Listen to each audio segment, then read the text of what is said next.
for you is good for you. Just Bye. Go. Go. I'm going. Goodbye. Go. Yeah, bye. Okay. Hi guys, welcome to my YouTube channel. It's Chama Chocolate here again in flesh. No, not in flesh, sorry. Recording or whatever. Yes. So today I'm here to talk about my life experience living with sickle cell disease from day one till date, and just talk about my experiences and my journey and how it has affected me. Yeah, stay tuned, don't touch that dial.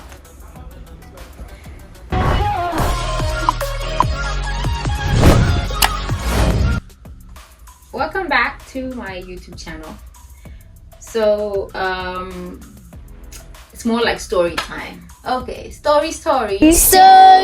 All right, so I was born, and this is my picture as a baby, as an infant. I don't look sick there, right? Do I? I don't look sick, right? Yeah. So my mom had me. I'm her first child, and she decided to start doing genotype tests for any of her children. So I was her first, so she started with me. And she did a genotype test, and I was AA genotype. And I don't know what my blood group was, I don't know. And then I was living my life as a kid and growing up, and by the time I was in nursery 2, I was about 4 years old. Then that's when I remember I started being sick. So I would play as every normal kid would play, and I would notice that in a few hours into the play, or a few hours after the play, I would have joint pains in my elbows, my shoulders, my knees, my ankles, basically anywhere I have a joint, and also in my ribs too. Excruciating bone pains. And as a child, I could not explain it, and sometimes I would go sleep in the dark. We had a room that was darker than the others then.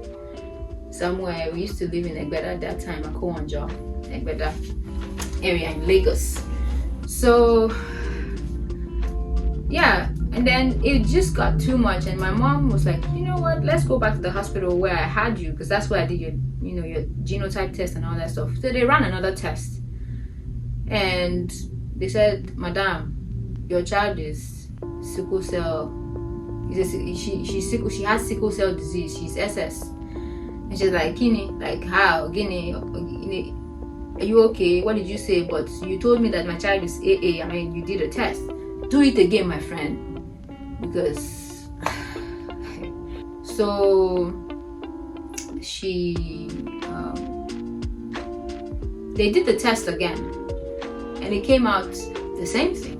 So she was not like, but a year before I met your dad, met my husband, her husband, my dad,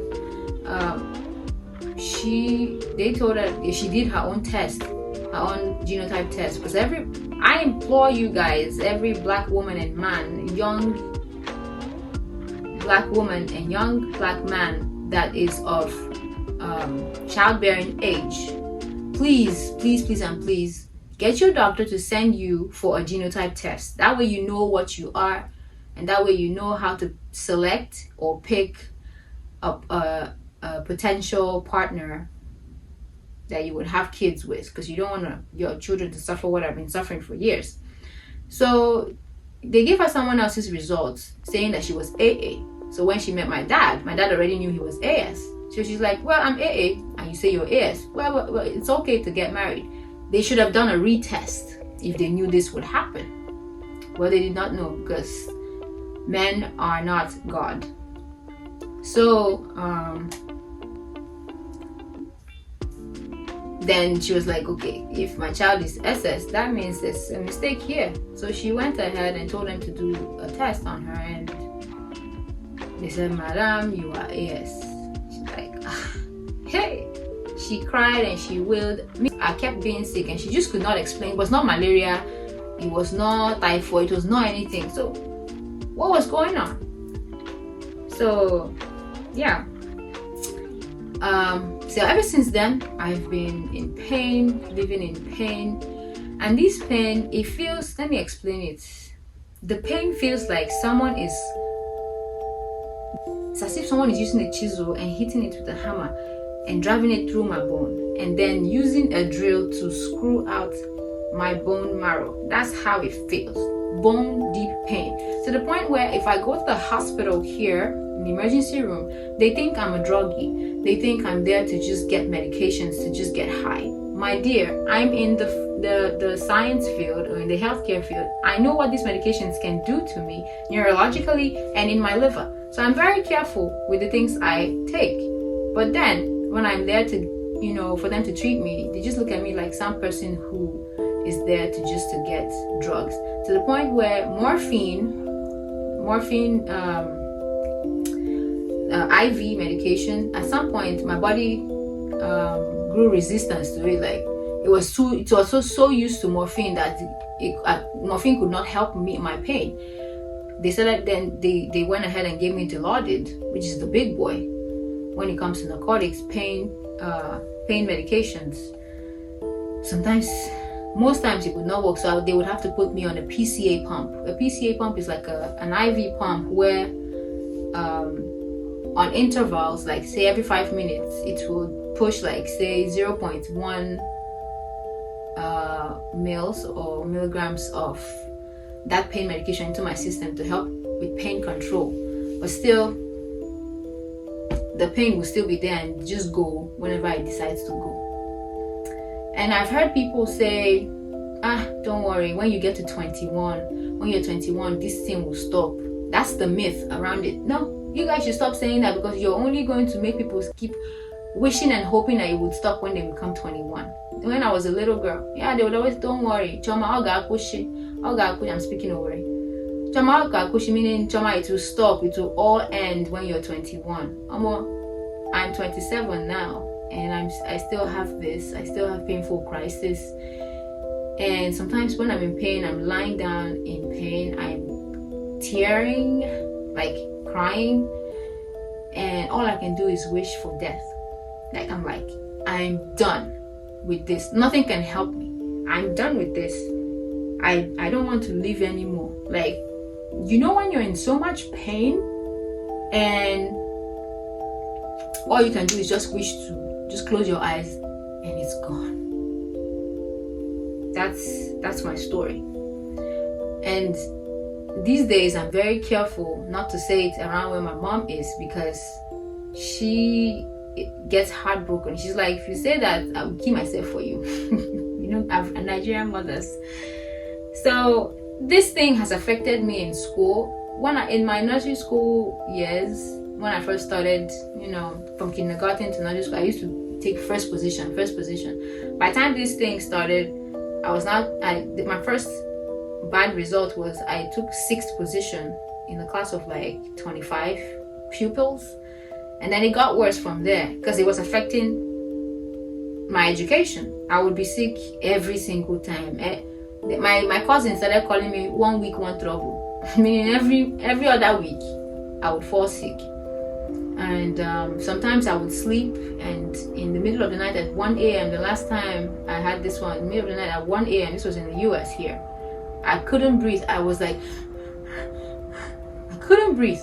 And then I was rushed to the emergency room. They did tests and screenings and all that stuff, and I had pulmonary embolism. Pulmonary embolism is when you have a clot in your lungs, and it can be fatal. Yeah. And I've had other complications from this, like gallstones, inflamed gallbladder, inflamed pancreas, name it. Yeah, I don't know. I'm lucky that my spleen hasn't been inflamed yet or even ruptured yet. That's why I'm trying to get this stem cell transplant done, so that I don't get any more of these issues, because there's a potential of me having a stroke from these clots. So sickle cell is, I would call it a genetic error in the genetic code or sequence. Where one protein is supposed to be, another protein replaced it. That's the genesis of this problem. And so you have what you call red blood cell sequestration, where your normal red blood cells are donut shaped, as you can see. They're donut shaped, round, with a depression in the middle. But then with sickle cell, it gets sickled, as you can see. It becomes sickled, and red blood cells, normal red blood cells that are donut shaped, they carry oxygen on them, and they transport it to different tissues and cells in the body. So when these cells sickle, my cells sickle, it's hard for it to, it's difficult. I don't even think they are able to even carry oxygen to different parts of the body and muscles and stuff like that, and bone. So that's the reason why, because lack of oxygen causes pain and inflammation, just so you know.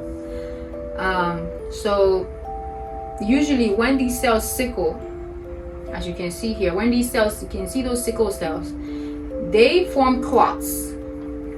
There's I think it's a hormone, no, not a hormone, a protein or so. It's called p-selectin. So it makes it gummy, gummy, and they clump up together and form clots. So if that clot, one of those clots went to my lungs and caused a lung pulmonary embolism, now I'm on blood thinners to prevent me from clotting again in the future. Because if I clot again in the future, it doesn't give 100% though. If I clot again in the future, it could go to my brain and cause a stroke, and I could die from that. So that's why sometimes when I see studies about sickle cell, and they claim, scientists who are Caucasians claim that sickle cell is a way for, I don't know how they said it. It's a way for the black man or the African man, especially an African man from West Africa, to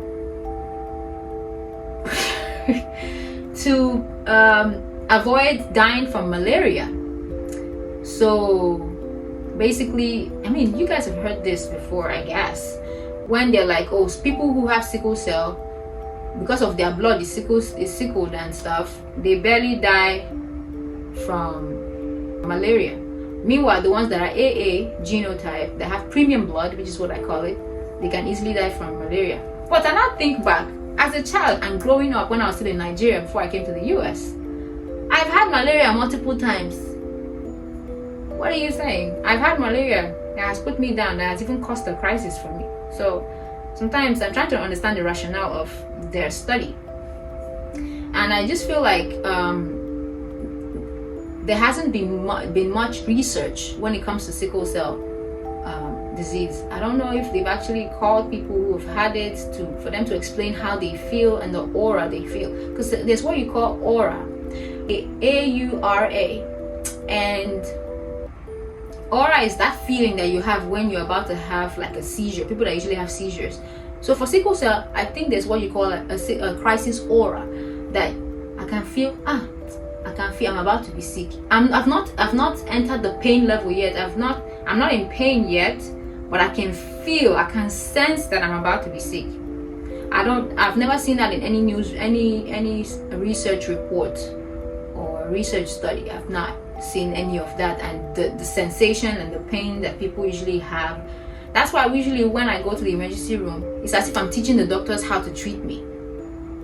Yeah. And then when it comes to the red blood cells, a normal human being, I mean, I'm normal too, but I'm abnormal at the same time. But someone without sickle cell disease, their own red blood cells last about like 90 to 120 days before more is reproduced, while my own lasts 10 to 30 days. That's why I'm always anemic. My hemoglobin and my hematocrit counts or levels are like low. The last one I did, because of the herbs I've been taking, because I'm really trying to take care of myself, The last test I did, my is it hemoglobin? My hemoglobin was 9 point something, and a normal person should be, a normal woman, not man, should be from like 12 to 14, and for men it's 14 to 16 or 14 to 18. Yeah, so mine is 9. Most people are usually 6 or 5 because of the herbs that I take and the things that I use to support myself. Also, another complication that I've had is from this sickle cell disease is what you call avascular necrosis. It can be found in joints, usually in the shoulders or in the hips. So I was diagnosed with that here in the US. Avascular necrosis is when there is no blood supply to the bone, in like the joint of those bones, the hip joint and the shoulder joints. So when there's no blood supply, usually to a tissue or to a cell, it dies. Necrosis means cell death. So and it's a degenerative disease that once it happens, you might have to do a total hip replacement. So usually I get painful periods from that, a lot of pain, and it's not funny, man. When it comes to medications that I use to maintain my health, I'm on folic acid, I'm on B complex. I take some other vitamins like vitamin D, calcium, magnesium, vitamin C, zinc, sometimes, not every time, but the ones I take daily is folic acid and B complex. Then the new medication I just started taking is hydroxyurea. I take 1,000 milligrams per day. And I take 1 milligram, a small dose, 1 milligram of warfarin because of that pulmonary embolism that I had in the past. I've also had bronchitis in the past. That was around when I had my first blood transfusion here in the US. That was sometime in 2016 or 2017. I don't know the two, I'm not very sure, because it just feels like ages, because I've lived with this thing all through my life. What else do I take? So recently I started taking an infusion. It's a medication, very expensive. It's almost $10,000. That infusion is called Adakveo. Adakveo, Adakveo. So it helps reduce the frequency of me being sick, but it doesn't cure sickle cell disease. It only reduces how often I get sick. I just started it this year. I'm on my 3rd infusion now.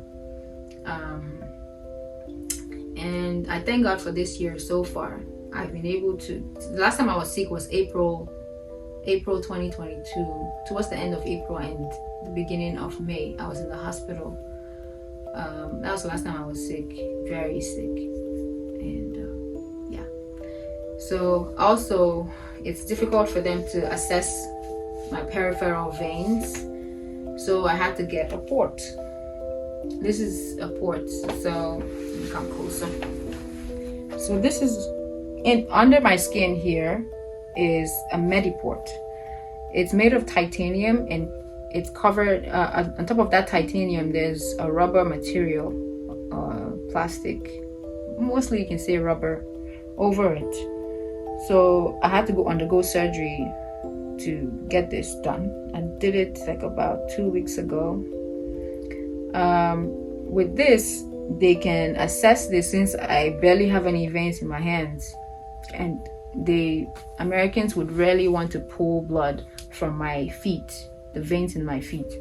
So they would go in after cleaning it very well to avoid sepsis or infection. They would go in and draw blood and give me the infusion. So the last time I took my infusion, I got it through this. Yeah. Sickle cell has also affected my self-esteem. I feel like I'm not enough. I feel like I'm not worthy of anything good. I find it difficult to ask for help. Because for sickle cell, or with sickle cell, it's not just the body or the physical part that is affected. It's the mind. Because when you're in this pain, all you can beg for is just for God to just stretch for his hand and just pinch the pain out, and you just close your eyes and wake up and it's gone.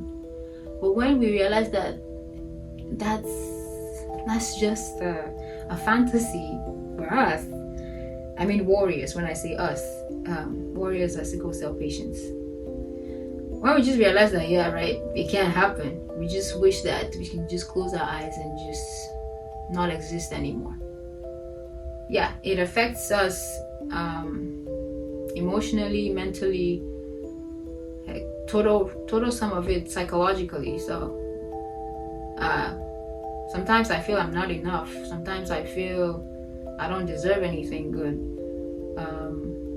Yeah, it's not just a physical hurt, it's a mental hurt.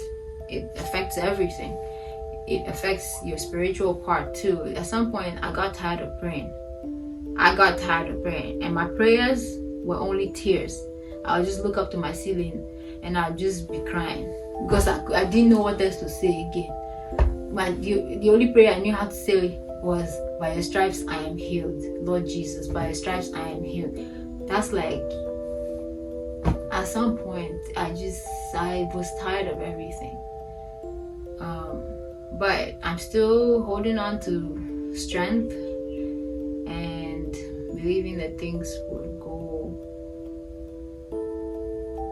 come out fine. So I thank God for preserving me. I mean, I don't look like what I've been through, or I don't look like what I'm going through. Because sometimes, even like I sent the GoFundMe thing, like I started a GoFundMe. Explaining what I am going through and that I need help. Some people are like, what? Choma, you have sickle cell? I'm like, yeah, it's not everything that somebody will come. It's not every problem that people talk about. Yeah, some people are very surprised that I have it because I don't look it. Except even sometimes when I'm in pain, people are still like, what are you doing in the hospital? Except when it's very severe and I'm paling out, like there's like no blood in me. But yeah, so it's a difficult one, very painful. I'm telling you, it feels like someone binds you up with ropes and throws you on the train tracks, and you're alive. You're not going to die. You're wide awake, and a train is ramming through you or over you. Yeah, that's how that bone pain feels. I can't explain it. I cannot explain it. And so, please, I implore you guys, stop telling people, giving people that have sickle cell false hope, telling them that those myths, they don't exist. Those myths that say when you're 21 it will stop. Someone told me, when you're 26 it will stop. I'm 27 now. So stop giving people false hope by telling them that it's the sickle cell disease or painful crisis from sickle cell disease will stop when they're 21, because no, it's part and parcel of them. It's in their genes. It's who they are. It just cannot change, except if they go through a stem cell transplant or bone marrow transplant, or what you call CRISPR with Cas9. Cas9 is a protein that helps fix that mistake or the error in the genetic code. So, I mean, when it comes to my faith in God, this sickle cell has tested it. And at some point, I'm not saying I never believed in God. I stopped believing in God. It's just, I just didn't value life anymore. I was like, whatever, what will be will be, whatever will not be will not be. I didn't care much about anything anymore. I just lived my life like, hey, whatever. And then as for work, I can't maintain a job because I'm always sick from time to time, and I'm always having to call out of work. And from a business point of view, I mean, if you have an employee who has that, at some point you get tired. So I didn't get fired though. Some of them I had to leave by myself. And as a nurse, it limits me from doing what I want to do by or touching the lives that I want to touch, because I just love being a nurse. Apart from the financial part of it, which is, I'm still looking for the financial part of it. When people say nurses are rich, where? How much do we get paid? So sometimes I'm saying sometimes, well, every time, I mean, it's part of my life. My efforts at work, sometimes there are some days that it gets limited, or I can't really do much, but I just have to struggle and pull through. And with relationships, it's been up and down. That's all I can say. And because of that, when I meet a guy, the first thing I ask is, "Uncle, what is your genotype?" Most of them, I'm AA. I'm AA genotype, O positive. Okay, O positive. Show me your documentation. Show me where it says that you're AA genotype and O positive. So yeah, that's my story and my experience thus far when it comes to sickle cell disease. So I implore you, my viewers, I implore you to visit the link below and please donate to this cause, or for me to get this procedure, this stem cell transplant procedure done. And please feel free to share to your loved ones and people around you so that they would donate to however much or however little that they want to donate to me. So thank you so much for your time. Thank you for listening, and may God continue to bless you and prosper you and preserve you. Amen. So if you have any more questions, or if you have any questions at all, leave it in the comment section. I will respond to your questions if I'm able to, if it's something that I know. If I don't and I have a resource, I'll also provide a resource to you. So thank you so much for your continued support.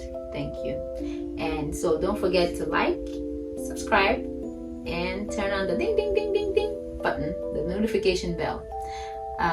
So again, thank you so much and love you guys, and you will see me in my next video. Thank you. Mwah.